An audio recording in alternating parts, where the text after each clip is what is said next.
Welcome back to Teresa's Den. My name is Teresa and I'm super excited for today because we're going to be talking about the Too Faced Then and Now, Now and Then. I want to call it Now and Then so badly after that 90s movie.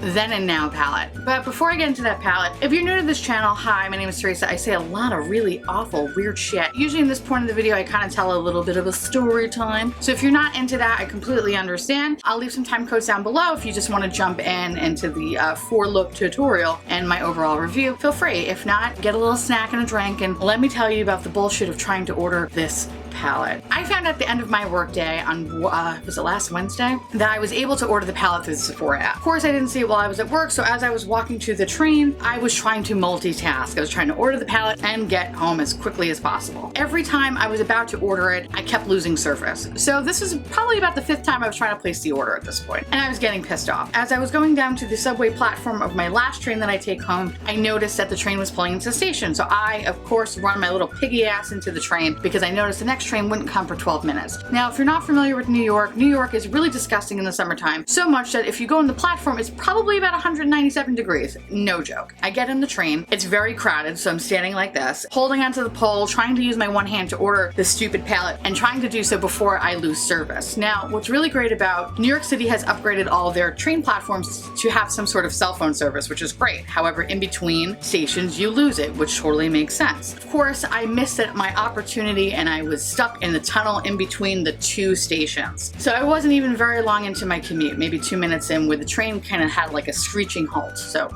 stopped. I almost fell on a family of 4. Thank God I didn't. I probably would have been on the news for murder. I straightened myself up and noticed that I completely lost service. It's like, shit, I can't order this palette. After a minute or so stuck in the train, the conductor came on and was like, bah, bah, bah. It's New York City. I don't know what the hell they're saying. Everyone was like, I don't know. About a minute or so passes, the conductor comes on in a more clear voice and says, "There's something wrong with the train." Now, I don't know. If you say shit like that, that's gonna be a cause for alarm. I'm just gonna say that. Please, everybody, you need to evacuate the train. There is something wrong. You need to walk to the front of the train. We only have one train door open. Everybody needs to exit out of the train. It's rush hour during the week. There are hundreds of people on this train, and I don't know how many subway cars there are, but there are hundreds of people on the train, and they want us all to walk single file kindergartner style out of the goddamn train. Yeah, that ain't happening, bitch. If you're not familiar with New York City trains, each train car has 2 connecting doors, and you're able to kind of like open the door and walk to the next train car. Now, usually they lock them because a lot of horrible accidents have happened where people have been run over by the train because they missed their footing. So a lot of these train doors are usually locked. We thought, okay, because you're evacuating us, all the train doors would be open. Yeah, no. I'm standing closer to the door. I'm watching these grown-ass men, like these big guys, try to rip the door open, and they can't. Literally, this one guy is trying to rip it open, and then when he realized he couldn't, he was like this. And we're looking at the people in the car in front of us. They're trying to rip the door open, and they're both looking like this. So now everybody's horrified, and that's when the screaming started. So people are just screaming, trying to punch out the windows to try to exit the train, which I was like, you guys are dumb because we're stuck in a fucking tunnel. Where are we gonna go? But you know, it's New Yorkers, they have no common sense. So everyone's just trying to punch the windows, screaming. People are holding their children like just doing the whole fucking bit. The train conductor came back on and was like, "You guys need to exit the train now." And all I'm thinking was, okay, it's either a fire, the mole people, or some weird supernatural demon. All right, either way, I'm gonna die. And all I wanted to do was order this stupid fucking palette. The whole time I was like, you know, I should have waited on that platform. I would have ordered the palette. I just would have had to take another $80 Uber home, but it would have been fine because I know I would have been safe. Now I'm gonna die with these people. Everyone's screaming. Normally in newer trains, there's like these little PA systems that you're able to like press the button and you could talk to the conductor. There was none because this train is older than me, and everyone's just like, everyone's screaming, whatever. Finally, the train conductor comes back on and was like, "You guys need to..." And it shorts out, and then the lights dim, and then it goes completely black out, right? And then the air conditioner shuts off, which I was more pissed about because I was hot as fuck. Anyway, now this is when the true terror and panic set in.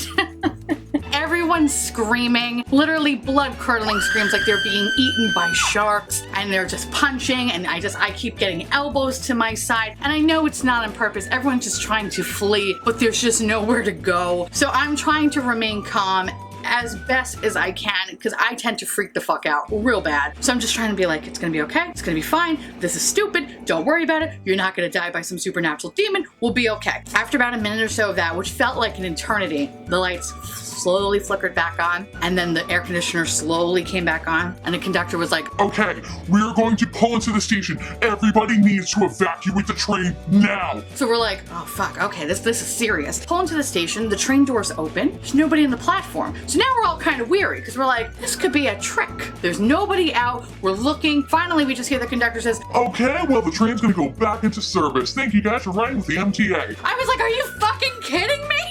How are you going to scare the shit out of hundreds of people to only be like, All right, guys, false alarm. We actually gave the demons some virgins. I think we're good to go. Next stop, bloopity bloop bloop. like that's what it was, and it was so annoying. Everybody acted normal. We all pretended like this never happened, and it was something that, like a common folklore that we will tell people going to towns, just telling them over a couple of drinks and telling our children's children about the one time that we almost died by the sewer people in the subway. Needless to say, I've been looking online about what happened, and I cannot find anything. That's really unsettling. I'm gonna throw in some swatches as well as 4 different looks that I created for y'all because, I don't know, honestly, y'all, like I'm Southern.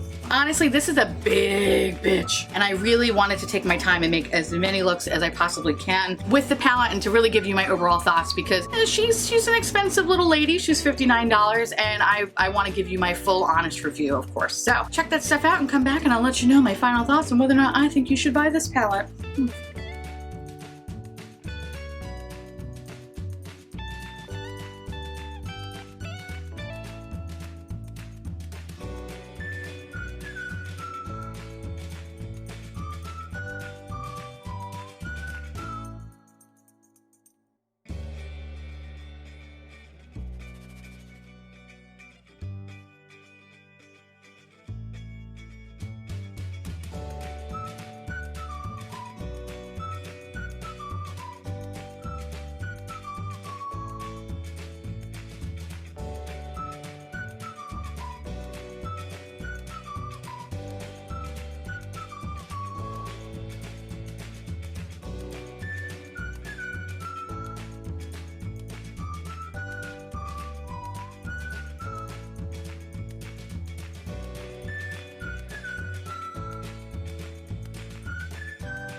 So you get this wonderful unicarton, right? It's really cute, very similar to the packaging of the actual palette, and it gives you all the shades in the back. Now, I'll just read you the little blurb in the back. It all started with 2 boys, a dream, and glitter eyeshadow. Back in 1998, we launched the original 10 eyeshadows that brought fun and glamour back to the beauty industry. To celebrate our 20th birthday, this limited edition Then and Now and Then eyeshadow palette features the original 10 shades in a modern formula, of course, and 10 completely new shades inspired by the originals reimagined with a 2018 twist. Go ahead, overindulge. Everything smells like a yummy birthday cake. Does it really? Oh, it actually kind of does. I mean, for the little bit that I can smell it, it kind of does smell like birthday cake. Now, here's the tea. Oh, by the way, you also get this wonderful little booklet. Kind of has a bunch of looks that you can create. These looks are really beautiful. Where's that one? This one. Oh.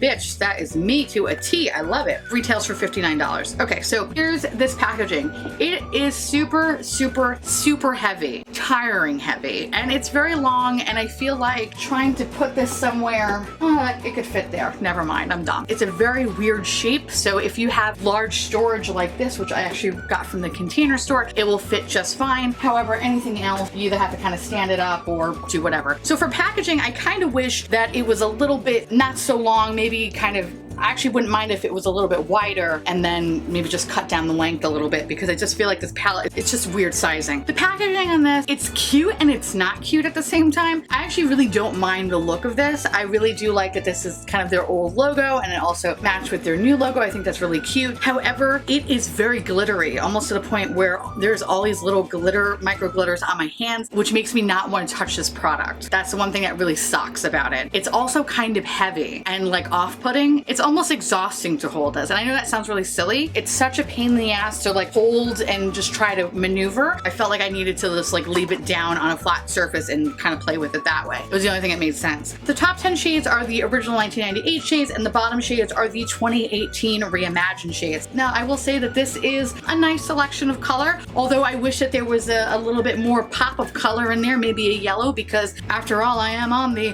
hashtag quest for yellow. So maybe I'm just a weirdo that just wants a little bit more into this, but for those who are not weird like me, I think you'll be just fine. It does have a nice mix of stuff. I think this actually has a very healthy array of mixes in terms of finishes. You have your metallics, you have some mattes, you have some pearls and some shimmers. What I will say, and this is a huge packaging flaw, is that because of this glitter up here and there's no protector sheet, all that glitter actually falls into the palette. And if you think I'm fucking around, look at my hand. You see that?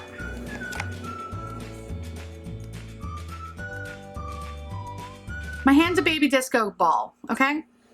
That's from me just holding the palette. But the fact that it's lining the mirror, it's falling into the palette and mixing in, because there are some shades I feel like I'm looking at the matte shades that have little like twinges of sparkles, and it's super annoying. For someone who has severe eye sensitivity, that's a kind of a deal breaker for me, you know what I mean? With that aside, if we can just not talk about that for a second, the mattes blended out perfectly for me. I wish there were more mattes. The shimmers and the metallics, I used both with NYX glitter glue and it was fine. I used with the setting spray and it was fine. I literally had the same result. These little guys, these metallic-y ones, they're very soft. There was fallout on my face and it was like chunks of fallout. So like I recommend all the time on this channel, do your eye makeup first, then do the rest of your shit after. You will thank me later. But of course, if you are the few that can't do that, which totally understandable, just go in with a very light hand and take your time, because nothing is worse than having a glitter bomb on your already perfect face. I have a very love-hate relationship with Too Faced. I really want to love Too Faced, but I feel like I always hate them. And it's because their quality is just not that good. I get suckered in because their packaging is so damn cute that I want to make it work. When I saw this, I was intrigued because I never bought anything from this brand that when it had this logo. So I was like, ooh, okay. And I like that it's a 20th anniversary and I'm a sucker for limited edition pieces. So I really just wanted to try it. I figured, hey, maybe this is the time that Too Faced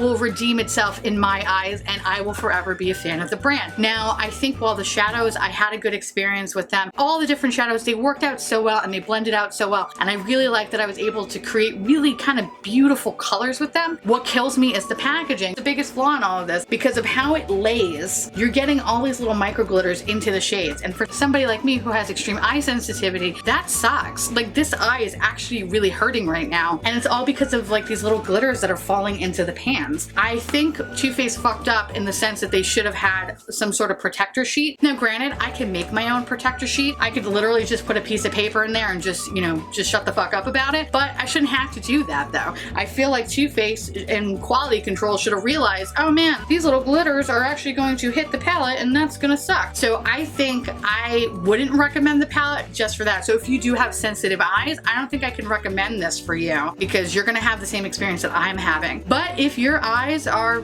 you know, strong as shit and you can literally withstand someone blowing glitter into them and not coming out with a scratched cornea, then go for it. Shit, this is actually a pretty nice palette. And for the $59 price tag, yes, it's on the higher end, but quality is really cool. And I really do think that in my eyes, they redeem themselves. However, due to the shitty packaging, I think I might have to return it. Ugh. So, I mean, to kind of give you an example, look how, so there's that and look at this one. I literally put primer. I did the same exact thing as I did to this eye, but the glitter and stuff is like really irritating my eye that it's actually starting to bald out the eyeshadow and remove it. So comparing it to this one, it looks like shit. Thankfully, I'm not going anywhere today, so I don't really care. Kind of just based off of that, I don't think I could recommend this, which sucks because the quality is really good. But with all that little micro glitter falling into the palette, it's fucking my ass up. Oh my god. Oh my god, there's just so much fucking glitter on me. Why is there so much glitter on me? God. On that note, please let me know. Please let me know if you're planning on purchasing this palette, if you have purchased this palette, if you're having the same issue that I'm having, or if I'm completely crazy. Please let me know down below because I'm always curious to know. But bottom line is, yes, I'm happy that the quality is better, but fuck, you are killing me with the glitter in my eye. Womp womp womp. Maybe next time? Actually, I know they're coming out with a palette for Ulta, which looks like a pineapple palette. I'm gonna let you know now, I'm gonna buy that because I'm gonna hope that the quality is exactly the same as this palette and there's no glitter. Fingers crossed. Yeah, so let me know down below if you are planning to buy this or if you're gonna pass. Also, the 20th anniversary collection had a shitload of metallic lipsticks. None of them interested me. I didn't want any of them. I'm too old to have metallic lipstick, so I didn't purchase anything else from this collection. So yeah, on that note, I think I'm going to go and rub this shit off my face because it burns ever so much. I want to say thank you so much for watching. I truly appreciate it as always. Feel free to like, comment, hit that subscribe button because it's free, and hit that bell icon for notification of all my future posts on YouTube. And follow me on Instagram because, yeah, I don't know, just do it. Sometimes I do fun stuff, sometimes I don't. Your funeral, whatever. On that note, I will see you little pumpkins later. Bye.